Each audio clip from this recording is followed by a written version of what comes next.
તો આ રોડ મેપમાં જે લોકો કામ કરતા હોય એમાં વેરઝેર રાખી અને હુમલો થતો હોય તો લોકો સમાજ સેવા કરવા નીકળતા બંધ થઈ જશે. આજે કોઈ પણ વ્યક્તિ જ્યારે આક્ષેપ અને પ્રતિ આક્ષેપો થતો હોય ત્યારે પોતપોતાના બચાવ માટે આક્ષેપો કરતા હોય છે. નરેશભાઈ આવું કે એવું તમે કલ્પી શકો? ચલો હું તો ફોરગેટ મી, તમે આવું કલ્પી શકો? મારે સરકારને અપીલ છે કે આવા જે હુમલાખોરો હોય, સરકારમાં હોય તો ભલે, સામાન્ય માણસ હોય તો ભલે, કોઈ અધિકારી હોય તો ભલે, કોઈ બિઝનેસમેન હોય તો ભલે, જેનો વાંક હોય, જેણે આ કર્યું હોય એને સખતમાં સખત સજા મળવી જોઈએ. સરદાર ધામ અને ખોડલ ધામ સામે આવ્યા હોય એવો એક બનાવ સામે આવ્યો છે. શું છે આ બનાવ? સરદાર ધામના ઉપપ્રમુખ છે જયંતિભાઈ સરદારા, એમના પર હુમલો કરવામાં આવ્યો છે. એ હુમલો કોણે કર્યો છે અને કોના કહેવાથી આ હુમલો કરવામાં આવ્યો છે? કોણે ખોડલ ધામને બોદું કહ્યું છે અને જૂનાગઢના પીઆઈ કેમ ચર્ચામાં છે આ વિવાદને લઈને?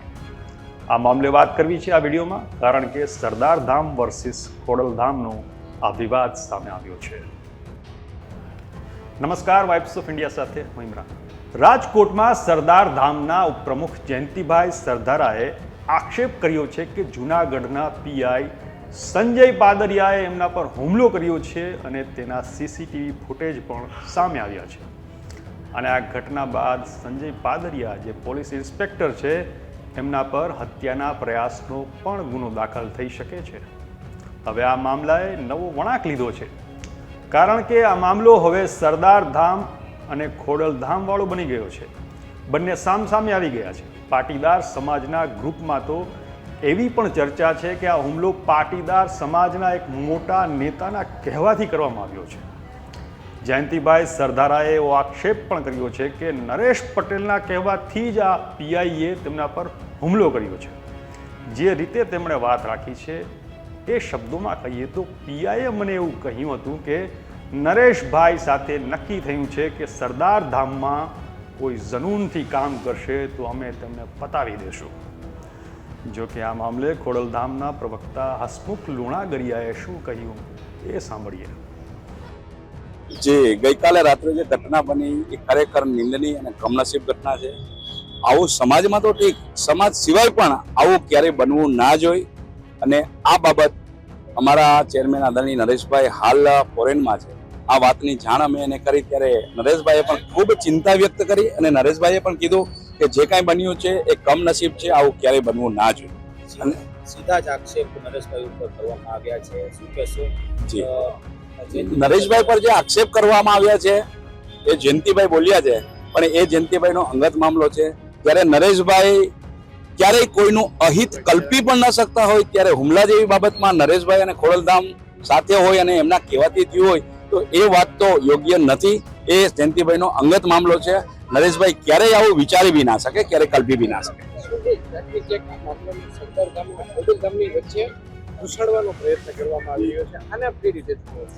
જે અંકિતભાઈ, બંને મિત્રો પાદરિયા સાહેબ અને ભાઈ શ્રી જયંતિભાઈ સરદાર બંને સમાજના મિત્રો છે, બંને ખોડલધામના સ્વયંસેવકો છે, બંને ખોડલધામ સાથે સંકળાયેલા છે. જયંતિભાઈ છે એ સરદારધામ સાથે પણ સંકળાયેલા છે. તો ખોડલધામ અને સરદારધામ બંને સંસ્થા સમાજની સંસ્થાઓ છે. સમાજના હિત, સમાજની ઉત્થાન માટેની એક્ટિવિટીઓ કરે છે. જ્યારે બંને મિત્રો ગઈકાલે કોઈ પ્રસંગોપાત એમને મળવાનું થયું, બંને વચ્ચે જે કંઈ ચર્ચાઓ થઈ અને ચર્ચાના અંતે જ્યારે આ ઘટના બની, તો હું માનું છું કે એમનો અંગત મામલો હોય, એમનો વ્યક્તિગત કાંઈ બી હોય, એમાં સરદારધામ કે ખોડલધામને એમને વચ્ચે લાવી અને સંસ્થાઓને બદનામ કરવાનો ઈરાદો હોય તો એ વસ્તુ યોગ્ય નથી. આમાં વ્યક્તિગત મામલામાં ક્યારેય બી કોઈ સંસ્થાને લાવવી ના જોઈએ.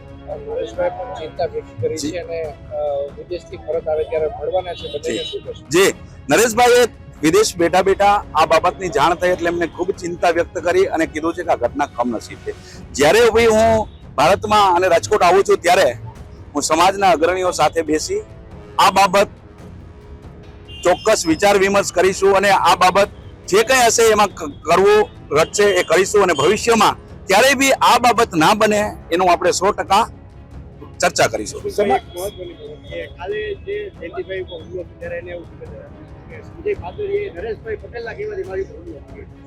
સાહેબ, એ જયંતિભાઈ કહે છે એમનું કઈ પ્રૂફ તો હોઈ ના શકે.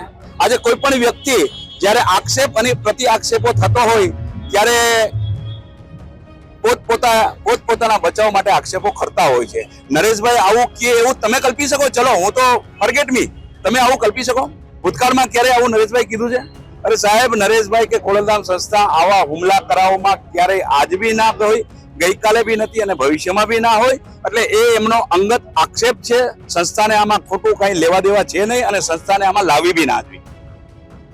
આ વિવાદને લઈને ખોડલધામ અને સરદાર ધામના ટ્રસ્ટી શર્મિલાબેન બાંભણિયાનું નિવેદન પણ સામે આવ્યું છે. તેમણે શું કહ્યું છે એ પણ સાંભળીએ. મહિલા પ્રમુખ છું, મને સ્વતંત્ર મહિલાઓ માટેનો સર્વાંગી વિકાસ માટેનો હવાલો છે. હું એટલું કહેવા માંગુ છું કે સરદારધામ 5 લક્ષ્ય બિંદુઓ ઉપર કામ કરે છે. એના અનુસંધાનમાં સરદારધામે રાજકોટમાં સરકારી એન્જિનિયરિંગ કોલેજની સામે સરકારી જમીન વેચાતી લીધેલ છે અને ત્યાં 15મી ડિસેમ્બરે ભૂમિપૂજન કરવાના છે. એના અનુસંધાનમાં હવે જુદા જુદા કાર્યક્રમોને રિલેટેડ બધું થતું હોય, હાલતું હોય.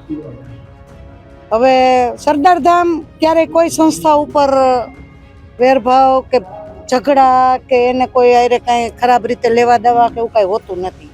એટલે એ વાત હું સ્વીકારતી નથી. હું એટલું જ કહેવા માંગુ છું કે આ રોડ મેપમાં જે લોકો કામ કરતા હોય એમાં વેરઝેર રાખી અને હુમલો થતો હોય તો લોકો સમાજ સેવા કરવા નીકળતા બંધ થઈ જશે. તો મારે સરકારને એ અપીલ છે કે આવા જે હુમલાખોરો હોય, સરકારમાં હોય તો ભલે, સામાન્ય માણસ હોય તો ભલે, કોઈ અધિકારી હોય તો ભલે, કોઈ બિઝનેસમેન હોય તો, જેનો વાંક હોય, જેણે આ કર્યું હોય એને સખતમાં સખત સજા મળવી જોઈએ. એને સસ્પેન્ડ કરવાનું હોય તો સસ્પેન્ડ કરવા જોઈએ, જેથી આવા વારે તહેવારે હુમલા થતા હોય એ ન થાય. મારું આટલું કહેવાનું છે. બેન, તમે ખોડલધામ સાથે પણ કામ કરી ચૂક્યા છો. અમે 12 વર્ષ ખોડલધામના સમાધાન પંચ કર્યું છે. બેન, 12 વર્ષથી પાદરિયા સાહેબ પણ સંસ્થા સાથે જોડાયેલા છે. હા. એના વિશે આપ શું જાણો છો, શું કહેશો? પાદરિયા સાહેબ વિશે હું એટલું જાણું છું કે પાદરિયા સાહેબ નરેશભાઈને સમર્પિત છે અને એ નરેશભાઈ કે એટલું કરે એવા માણસ. હુમલો થયો એ હું ન કહી શકું, એ તમારે પાદરિયા સાહેબને પૂછવું પડે.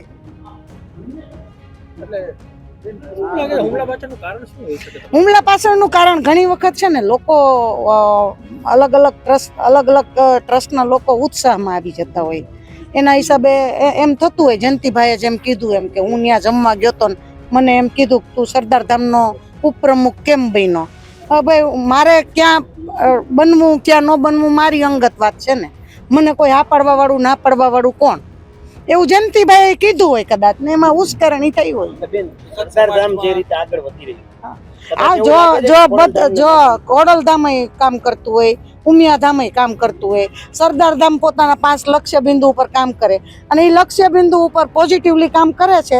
તેના ભાગરૂપે એને અમદાવાદમાં ભવન બનાવ્યા, વડોદરામાં બનાવ્યા, સુરતમાં ભૂમિપૂજન કર્યું, મહેસાણામાં કર્યું, હવે રાજકોટમાં થવા જઈ રહ્યું છે. 5 લક્ષ્ય 5 લક્ષ્ય બિંદુ આ છે કે 10,000 પાટીદાર વિદ્યાર્થીઓ રહી શકે એવા ભવનો બનાવવા, 10,000 ઉચ્ચ કક્ષાના ઉદ્યોગપતિઓ બને એવી રીતની કામગીરી કરવી, 10,000 વિદ્યાર્થીઓ સરકારમાં જાય એના માટે જીપીએસસી યુપીએસસી સેન્ટરો બનાવવા અને 1 લાખ લોકો નું પોઝિટિવ સંગઠન થાય ભાઈઓ બહેનોનું, એના માટે કામ કરવું. આ એના લક્ષ્ય બિંદુ હશે.